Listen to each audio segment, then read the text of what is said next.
So hello guys, कैसे हैं आप लोग। उम्मीद है सब लोग अच्छे होंगे और अच्छा कर रहे होंगे। माई सेल्फ सुशील वर्मा, और जैसा कि आप जानते हैं मैंने यूट्यूब पे अपना एक चैनल सेटअप किया है मैथ्स इन डीप के नाम से। ठीक है, तो अगर आपको लगता है कि आपके लिए मैं कुछ यूजफुल वीडियो ला रहा हूं तो प्लीज़ चैनल को सब्सक्राइब करें, वीडियोज़ को लाइक करें और अपने दोस्तों के साथ शेयर करें। तो चलिए आज का लेक्चर हम शुरू करते हैं। तो फ्रेंड्स, हमने डिफरेंशियल इक्वेशन स्टार्ट किया था। तो इससे प्रीवियस के लेक्चर में हमने देखा था कि डेफिनेशन क्या होती है डिफरेंशियल इक्वेशन की, ऑर्डिनरी डिफरेंशियल इक्वेशन क्या होता है, किसी भी डिफरेंशियल इक्वेशन का ऑर्डर कैसे निकालते हैं, किसी भी डिफरेंशियल इक्वेशन की डिग्री कैसे फाइंड करते हैं, ऑर्डर और डिग्री कब कब डिफाइंड होते हैं। ठीक है, तो ये सारी बातें हमने कर ली थी। और इस लेक्चर के लिए हम लोगों ने टारगेट किया था कि इस लेक्चर में हमें ये बात करनी है कि किसी भी डिफरेंशियल इक्वेशन को कब हम लीनियर कहते हैं और कब हम किसी डिफरेंशियल इक्वेशन को नॉन लीनियर कहते हैं। ठीक है, तो चलिए हम इस वीडियो में सीखेंगे कि लीनियर और नॉन लीनियर डिफरेंशियल इक्वेशंस क्या होते हैं। तो linear and non linear differential equations की अगर हम बात करें तो ये निकल के आता है कि a differential equation is said to be linear if the following conditions are satisfied. ठीक है, जैसे हम देख लेंगे कि लीनियर होने के लिए कौन कौन सी कंडीशंस हैं। तो अगर कोई डिफरेंशियल इक्वेशन दिया गया है तो हम चेक करेंगे कि वह लीनियर होने की कंडीशंस को सेटिस्फाई कर रहा है कि नहीं कर रहा है। अगर वो लीनियर होने की कंडीशंस को सेटिस्फाई कर रहा है तो मतलब वो लीनियर डिफरेंशियल इक्वेशन है, और अगर सेटिस्फाई नहीं कर रहा है या कोई भी एक प्रॉपर्टी फेल हो जा रही है लीनियर होने के लिए तो फिर क्या होगा, वह नॉन लीनियर डिफरेंशियल इक्वेशन होगा। तो जो फर्स्ट प्रॉपर्टी निकल के आती है लीनियर होने के लिए, ठीक है, वो तो हमारे पास टोटल 4 प्रॉपर्टी हैं, तो हम वन बाय वन देखेंगे। तो जो फर्स्ट प्रॉपर्टी निकल के आती है ये निकल के आती है कि all the derivatives and the dependent variable occur in the first degree. ठीक है, मतलब जितने भी डेरिवेटिव्स होने चाहिए और जितने भी डिपेंडेंट वेरिएबल होने चाहिए वो सबके सब फर्स्ट डिग्री में होने चाहिए। ठीक है, अब इसका मतलब क्या है, जैसे हमारे पास अगर कोई डेरिवेटिव आ रहा है किसी भी ऑर्डर का है, मैं जनरली क्या लिख रहा हूं dny अपॉन dx की पावर n, तो ये nth ऑर्डर का डेरिवेटिव हो गया। ठीक है, n की वैल्यू 1 लेंगे तो फर्स्ट ऑर्डर का डेरिवेटिव होगा, 2 लेंगे तो सेकेंड ऑर्डर का डेरिवेटिव होगा, ऐसे हो जाएगा। तो ये कह रहा है कि जितने भी डेरिवेटिव्स होने चाहिए सबकी डिग्री क्या होनी चाहिए, फर्स्ट होनी चाहिए। मतलब क्या है, जितने भी डेरिवेटिव्स होने चाहिए उन सब की जो पावर होनी चाहिए वो हमारे पास क्या होनी चाहिए, 1 होनी चाहिए। ठीक है, अगर कहीं पर कोई ऐसा टर्म आ जा रहा है जहां पर डेरिवेटिव की पावर 1 से ज्यादा हो जा रही है, ठीक है, मान लिया 2 हो जा रही है या मान लिया 3 हो जा रही है या मान लिया कोई k पावर हो जा रही है जहां पर k जो है वह स्ट्रिक्टली क्या है, ग्रेटर देन 1 है। ठीक है, और k क्या होगा, k नेचुरल नंबर से बिलोंग करेगा। ठीक है, तो अगर ऐसा है कि अगर इस डिग्री या इस पावर जो है अगर ये 1 से ग्रेटर है तो उस केस में डिफरेंशियल इक्वेशन जो होगा वो लीनियर डिफरेंशियल इक्वेशन नहीं होगा। तो ये तो हो गया डेरिवेटिव्स के लिए कि अगर डेरिवेटिव्स कहीं पर डेरिवेटिव्स की डिग्री 1 से ज्यादा है तो फिर वो क्या होगा, लीनियर डिफरेंशियल इक्वेशन नहीं होगा। दूसरा कह रहा है कि जो डिपेंडेंट वेरिएबल होना चाहिए। अब मैंने आपको इससे फर्स्ट लेक्चर में बताया था कि अगर कहीं पर dy/dx टाइप का लिखा है टर्म, तो जो y होता है ये हमारे पास क्या होता है, ये हमारे पास डिपेंडेंट वेरिएबल होता है। ठीक है, और जो x होता है ये हमारे पास इंडिपेंडेंट वेरिएबल होता है। अगर कोई डाउट है तो आप मेरे प्रीवियस लेक्चर में जाके देख सकते हैं। ठीक है, तो इसमें ये भी बताया गया कि डेरिवेटिव तो फर्स्ट डिग्री में होना ही होना चाहिए, साथ में जो डिपेंडेंट वेरिएबल होना चाहिए वो भी फर्स्ट डिग्री में होना चाहिए। यानी कि अगर कहीं पर y आ रहा है तो y की पावर 1 ही आनी चाहिए। अगर कहीं पर y स्क्वायर आ जा रहा है उस डिफरेंशियल इक्वेशन में या कहीं पर y क्यूब आ जा रहा है तो उस केस में भी वो जो डिफरेंशियल इक्वेशन होगा वह एक लीनियर डिफरेंशियल इक्वेशन नहीं होगा। ठीक है, तो ये फर्स्ट कंडीशन होती है मतलब लीनियर डिफरेंशियल होने के लिए। ठीक है, अब हम इसकी सेकंड कंडीशन देखते हैं कि लीनियर होने के लिए क्या होना पड़ेगा। सो गाइस, जो सेकंड कंडीशन है कि हमें चेक करना पड़ेगा, वो सेकंड कंडीशन ये कहती है कि there is no product of dependent variable and its derivative. मतलब उस डिफरेंशियल इक्वेशन में कहीं पर भी डिपेंडेंट वेरिएबल और उसके डेरिवेटिव का प्रोडक्ट नहीं होना चाहिए। ठीक है, जैसे अभी हमने देखा था कि अगर कहीं पर dy/dx लिखा है तो जो y होता है यह डिपेंडेंट वेरिएबल होता है और x क्या होता है, इंडिपेंडेंट वेरिएबल होता है। तो ये कह रहा है कि लीनियर होने के लिए उस डिफरेंशियल इक्वेशन में कहीं पर भी डिपेंडेंट वेरिएबल और उसके डेरिवेटिव का प्रोडक्ट ना आए, मतलब कहीं पर y इंटू dy/dx टाइप का टर्म नहीं आना चाहिए। यहाँ पर क्या है, y और उसके डेरिवेटिव का क्या लिखा हुआ है, प्रोडक्ट लिखा हुआ है। तो अगर ऐसा है तो डिफरेंशियल इक्वेशन क्या हो जाएगी, वो हमारे पास नॉन लीनियर डिफरेंशियल इक्वेशन हो जाएगी। तो ये सेकंड कंडीशन है जो कि हमें देखनी पड़ेगी कि डिफरेंशियल इक्वेशन लीनियर है कि नहीं है। तो सेकंड कंडीशन क्या है कि कहीं पर भी डिपेंडेंट वेरिएबल और उसके डेरिवेटिव का आपस में प्रोडक्ट नहीं आना चाहिए। ठीक है, चलिए थर्ड कंडीशन देखते हैं। सो गाइस, जो थर्ड कंडीशन निकल के आती है ये कहती है कि there is no product of derivatives of different order. मतलब उस डिफरेंशियल इक्वेशन में जो सेकंड कंडीशन थी ये थी कि डिपेंडेंट वेरिएबल और उसके डेरिवेटिव का प्रोडक्ट नहीं होना चाहिए।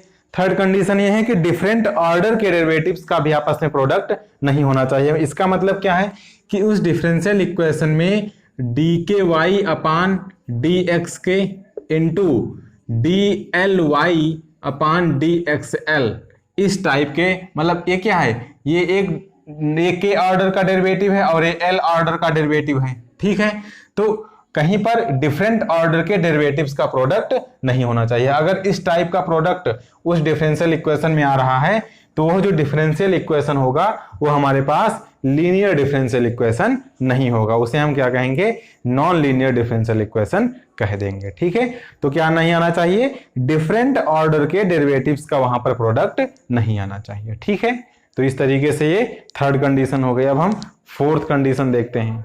सो गाइस, जो फोर्थ कंडीशन निकल के आती है कि हमें चेक करने के लिए कि लीनियर है कि नहीं है, वो स्टेटमेंट क्या कहता है कि coefficients are constant are functions of independent variable. इसका मतलब है कि जो डेरिवेटिव्स के कोएफिशिएंट होंगे वो क्या होने चाहिए, वो या तो कांस्टेंट होने चाहिए या फिर वो क्या होने चाहिए, इंडिपेंडेंट वेरिएबल के फंक्शंस होने चाहिए। ठीक है, तो क्या होने चाहिए, वो हमारे पास इंडिपेंडेंट वेरिएबल के फंक्शंस होने चाहिए।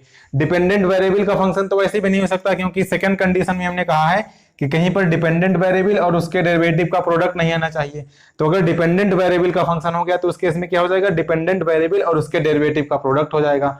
तो उस कंडीशन से फिर वो नॉन लीनियर डिफरेंशियल इक्वेशन हो जाएगा। ठीक है, यानी कि इसको कुछ इस तरीके से समझ सकते हैं कि मैं अगर ये डिफरेंशियल इक्वेशन लिखूं कि A naught D two Y by D x two plus A one D Y by D X, ठीक है, और plus A two Y is equal to 0, ये हमारे पास कोई डिफरेंशियल इक्वेशन लिखा हुआ है। तो ये जो फोर्थ कंडीशन ये कहता है कि जो ए नॉट है, ए वन है, ए टू है। ठीक है, ए मतलब ये या तो मतलब इसमें से या तो ये कांस्टेंट होने चाहिए या फिर इसमें से ये क्या हो जाना चाहिए, ये इंडिपेंडेंट वेरिएबल के फंक्शंस होने चाहिए। मतलब ए नॉट क्या होना चाहिए, या तो कांस्टेंट होना चाहिए या तो कोई एक्स का फंक्शन होना चाहिए, क्योंकि यहाँ पर एक्स क्या है, इंडिपेंडेंट वेरिएबल है। इसीलिए ए वन या तो कांस्टेंट हो या फिर ए भी कोई इंडिपेंडेंट वेरिएबल का फंक्शन होना चाहिए।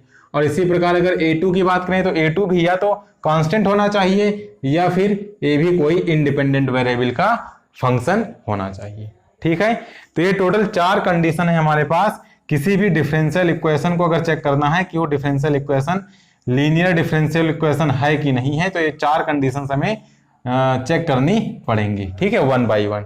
अगर इनमें से कोई भी एक कंडीशन फेल हो जा रही है तो फिर वो डिफरेंशियल इक्वेशन क्या होगा, और डिफरेंशियल इक्वेशन हमारे पास लीनियर डिफरेंशियल इक्वेशन नहीं होगा। ठीक है, तो अब हम क्या करते हैं, अब हम देखते हैं कि जनरल फॉर्म क्या होता है किसी भी लीनियर डिफरेंशियल इक्वेशन का। सो गाइज, आप लोग इस चारों प्रॉपर्टीज को नोट कर लीजिए। इसके बाद हम जनरल फॉर्म देखते हैं लीनियर डिफरेंशियल इक्वेशन का। सो गाइज, जो जनरल फॉर्म होता है किसी भी लीनियर डिफरेंशियल इक्वेशन का वो हमारे पास इस टाइप का होता है। ठीक है, अब देखिए फर्स्ट प्रॉपर्टी क्या कहती थी कि उस डिफरेंशियल इक्वेशन में जितनी भी डेरिवेटिव्स होने चाहिए और डिपेंडेंट वेरिएबल होने चाहिए वो सब के सब फर्स्ट डिग्री में आने चाहिए। तो देखिए कहीं पर भी आप डेरिवेटिव की पावर देखिए 1 है और डिपेंडेंट वेरिएबल तो केवल डिपेंडेंट वेरिएबल यहां पर आ रहा है y, तो y की पावर क्या है 1 है, यानी कि फर्स्ट कंडीशन सेटिस्फाई हो रही है। सेकंड कंडीशन क्या कहती थी, सेकंड कंडीशन कहती थी कि there is no product of dependent variable and its derivative. तो अब इसका मतलब क्या है कि कहीं पर भी y और dy बाई dx टाइप का प्रोडक्ट नहीं आना चाहिए। तो क्या कहीं पर ऐसा प्रोडक्ट आ रहा है, कहीं पर भी ऐसा प्रोडक्ट नहीं आ रहा है, मतलब सेकंड कंडीशन भी यहाँ पर क्या हो रही है, फॉलो हो रही है। थर्ड कंडीशन क्या कहती थी कि there is no product of derivatives of different order, मतलब वहां पर डिफरेंट ऑर्डर के डेरिवेटिव्स का भी प्रोडक्ट नहीं होना चाहिए। तो क्या यहाँ पर कहीं पर डिफरेंट ऑर्डर के डेरिवेटिव्स का प्रोडक्ट है, नहीं है, तो थर्ड कंडीशन भी फॉलो हो रही है।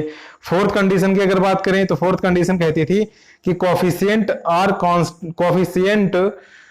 जो होने चाहिए कॉफिशिएंट किसके, इस डिफरेंट ऑर्डर के जो डेरिवेटिव्स हैं इनके जो कॉफिशिएंट, जैसे इसका कॉफिशिएंट ए नॉट है यहाँ पर, इसका कॉफिशिएंट ए वन है, इसका कॉफिशिएंट यहाँ पर ए एन माइनस वन है। तो ये जो कॉफिशिएंट होने चाहिए या तो कांस्टेंट होने चाहिए या फिर इंडिपेंडेंट वेरिएबल के फंक्शंस होने चाहिए। तो हमने क्या माना है, हमने माना है यहाँ पर इन जनरल ये क्या है हमारे पास इंडिपेंडेंट वेरिएबल x के फंक्शंस हैं। यानी कि लीनियर डिफरेंशियल इक्वेशन होने के लिए जितनी भी कंडीशंस है उनको ये इक्वेशन फॉलो कर रही है। तो इस तरीके की अगर कोई इक्वेशन है, कोई डिफरेंशियल इक्वेशन है, तो उसे हम क्या कहेंगे, उसे हम लीनियर डिफरेंशियल इक्वेशन के नाम से जानेंगे। ठीक है, तो ये इसका जनरल मोस्ट जनरल फॉर्म होता है, तो इसको आप लोग नोट कर लीजिए। ठीक है, अगर ये आपको ध्यान रहेगा तो आप आसानी से बता पाएंगे कि कोई डिफरेंशियल इक्वेशन लीनियर है कि नहीं है। ठीक है, तो चलिए अब इस पे कुछ इंपॉर्टेंट एग्जांपल्स करते हैं। सो गाइस ये हमारे पास कुछ एग्जांपल्स हैं, मैंने 5 एग्जांपल्स यहाँ पे लिखे हैं। ठीक है, इसमें से एक एक एग्जांपल्स को हमें जस्टिफाई करना है कि वो लीनियर, अगर लीनियर डिफरेंशियल इक्वेशन है तो क्यों है और नहीं है तो क्यों नहीं है। ठीक है, तो चलिए वन बाय वन एग्जांपल्स करते हैं। देखिए फर्स्ट एग्जांपल लिखा हुआ है ए की power x d two y by D x two plus d Y by D x plus two equal to 0। तो फर्स्ट कंडीशन क्या होती थी कि डिफरेंशियल इक्वेशन में डिपेंडेंट वेरिएबल और जितने भी डेरिवेटिव होने चाहिए वो 1 डिग्री में होने चाहिए, वो कंडीशन फॉलो हो रही है। सेकंड कंडीशन क्या कहती थी कि कहीं पर डिपेंडेंट वेरिएबल उसके डेरिवेटिव का प्रोडक्ट नहीं होना चाहिए, वो भी हो रहा है। थर्ड कंडीशन कहती थी कि कोएफिशिएंट और कांस्टेंट्स, कोएफिशिएंट जो होने चाहिए वो कांस्टेंट होने चाहिए या फिर एक्स के फंक्शंस होने चाहिए। तो यहाँ पर dy बाई डी एक्स का कोएफिशिएंट क्या है, 1 है जो कि कांस्टेंट है। यहाँ पर d2y by D x two का कोएफिशिएंट क्या है, e की पावर x, जो कि इंडिपेंडेंट वेरिएबल यानी कि किसका, ये x का ही तो मतलब फंक्शन है। ठीक है, तो उससे भी कोई प्रॉब्लम नहीं हो रही है। ठीक है, तो इस तरीके से हम 1 बाय 1 अगर हर एक प्रॉपर्टी देखेंगे तो हम पाएंगे कि यहाँ पर हर एक प्रॉपर्टी लीनियर होने के लिए क्या हो रही है, जस्टिफाई हो रही है। यानी कि हमारे पास क्या है, ये हमारे पास एक लीनियर डिफरेंशियल इक्वेशन है। ठीक है, इन शॉर्ट इसको हम LDE लिखेंगे। ठीक है, तो इस तरीके से क्या हो गया, लीनियर डिफरेंशियल इक्वेशन हो गया। अब देखिए इस डिफरेंशियल इक्वेशन में, इस डिफरेंशियल इक्वेशन में बहुत ही छोटा सा अंतर है, यहाँ पर e की पावर x है, यहाँ पर e की पावर y है। ठीक है, लेकिन क्या ये लीनियर है, तो देखिए यहाँ पर, अब देखिए e की पावर y को अगर हम एक्सपेंड करेंगे तो क्या होता है, 1 plus y square upon factorial 2 plus and so on, या ऐसे इन्फिनिटी तक जाएगा। ठीक है, तो अब देखिए यहाँ पर कई सारे रूल मतलब फॉलो नहीं हो रहे हैं। एक तो ये नहीं फॉलो हो रहा है कि इसमें डिपेंडेंट वेरिएबल की एक से ज्यादा पावर आएंगी, बहुत सारी एक से ज्यादा पावर आएंगी। दूसरा ये है कि जब हम इस d2y by D x two इसमें मल्टीप्लाई करेंगे तो y into d2y by upon d x two into y square into d2y by D x two, मतलब क्या होगा कि वहां पर डिपेंडेंट वेरिएबल और उसके डेरिवेटिव का क्या आ जाएगा, प्रोडक्ट आ जाएगा। ठीक है, तो फिर क्या हो जाएगा, ये हमारे पास एक नॉन लीनियर डिफरेंशियल इक्वेशन हो जाएगा। ठीक है, इस टर्म के कारण, ठीक है, इस टर्म के कारण क्या हो जाएगा, ये हमारे पास एक नॉन लीनियर डिफरेंशियल इक्वेशन हो जाएगा। ठीक है, अब इसे आपको अगर जस्टिफाई करना है तो प्रॉपर रीजन के साथ कि हाँ मतलब कौन सा रूल फॉलो नहीं हो रहा है। इसकी अगर बात करें तो देखिए इसमें डिपेंडेंट वेरिएबल y है, या अब लीनियर होने के लिए डिपेंडेंट वेरिएबल हर जगह 1 डिग्री में आना चाहिए, लेकिन यहाँ पर क्या है, y डिपेंडेंट वेरिएबल है तो y की डिग्री यहाँ पर क्या 2 आ रही है, यानी कि ये भी हमारे पास क्या होगा, नॉन लीनियर डिफरेंशियल इक्वेशन होगा। ठीक है, यहां पर क्या है, देखिए मैंने कहा था कि डेरिवेटिव्स की डिग्री हर जगह 1 होनी चाहिए, लेकिन यहां पर dy बाई डी एक्स की डिग्री क्या है, 3 है, जो कि 1 से ज्यादा है। तो ये भी हमारे पास क्या है, ये भी हमारे पास नॉन लीनियर डिफरेंशियल इक्वेशन है। देखिए हर एक प्रॉपर्टी पे एक ऐसा एग्जांपल मिल जा रहा है जो कि उस प्रॉपर्टी को फॉलो नहीं कर रहा है। इसकी अगर बात करें तो यहाँ पर क्या है, डिपेंडेंट वेरिएबल और उसके डेरिवेटिव का यहाँ पर क्या आ रहा है, प्रोडक्ट आ रहा है। भाई y into d Y by D x लिखा है, इसका मतलब क्या होगा, ये भी हमारे पास एक नॉन लीनियर डिफरेंशियल इक्वेशन हो जाएगा। ठीक है, तो ये कुछ एग्जांपल्स थे और यहाँ पर हमें देखना था कि इसमें कौन सा लीनियर है और कौन सा नॉन लीनियर है। चलिए एक दो एग्जांपल्स और करते हैं, इसको आप लोग नोट कर लीजिए, फिर हम कुछ और एग्जांपल्स करते हैं। सो गाइज मैंने 2 एग्जांपल्स और लिखे हैं, इनको आपको चेक करना है कि ये लीनियर है कि नॉन लीनियर है। ठीक है, तो चलिए पहले फर्स्ट चेक करते हैं। अब देखिए यहाँ पर हर एक प्रॉपर्टी वेरीफाई हो रही है, हर एक डेरिवेटिव और डिपेंडेंट वेरिएबल की डिग्री 1 है, कहीं पर डिपेंडेंट वेरिएबल और उसके डेरिवेटिव का प्रोडक्ट नहीं आ रहा है। ठीक है, और क्या कंडीशंस होती थी, और यहाँ पर कंडीशंस होती थी कि there is no product of derivatives of different order के डेरिवेटिव्स का भी यहाँ पर क्या आ रहा है, प्रोडक्ट नहीं आ रहा है। और जितने भी कॉफिशिएंट हैं वो या तो कांस्टेंट है या तो एक्स के फंक्शन है, तो यहाँ पर मतलब क्या है, सभी के सभी कांस्टेंट हैं। तो ये हमारे पास क्या हो जाएगा, लीनियर डिफरेंशियल इक्वेशन हो जाएगा। अच्छा, इस डिफरेंशियल इक्वेशन को एक स्पेशल नाम देते हैं, क्योंकि यहाँ पर देखिए जितने भी कॉफिशिएंट हैं, भाई इसका कॉफिशिएंट 1, इसका कॉफिशिएंट 5, यहाँ पर y का कॉफिशिएंट 6, वो सबके सब क्या है, कांस्टेंट है। तो इस तरीके के डिफरेंशियल इक्वेशन को कहते हैं linear differential equation with constant coefficients. ठीक है, इसकी बात करते हैं। तो यहाँ पर भी क्या है, देखिए कॉफिशिएंट यहाँ पर x का फंक्शन है, यानी कि इंडिपेंडेंट वेरिएबल का फंक्शन है, तो उससे तो कोई प्रॉब्लम होने वाली नहीं है लीनियर होने के लिए। ठीक है, तो ये भी क्या है, ये भी हमारे पास एक लीनियर डिफरेंशियल इक्वेशन है।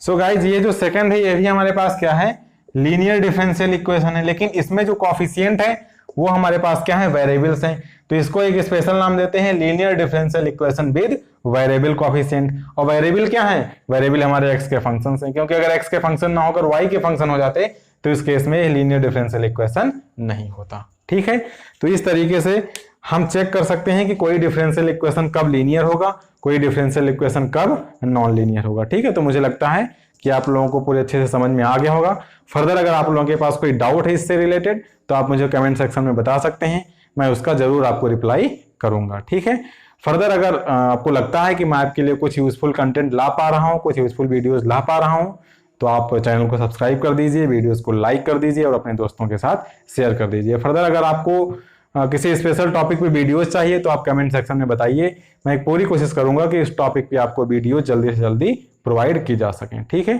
तो चलिए अपने हम नेक्स्ट वीडियो में मिलते हैं। अच्छा, नेक्स्ट वीडियो में क्या करेंगे, नेक्स्ट वीडियो में हम देखेंगे कि किसी भी डिफरेंशियल इक्वेशन का फॉर्मेशन कैसे होता है। ठीक है, तो चलिए अपने नेक्स्ट वीडियो में मिलते हैं, तब तक के लिए बाय बाय।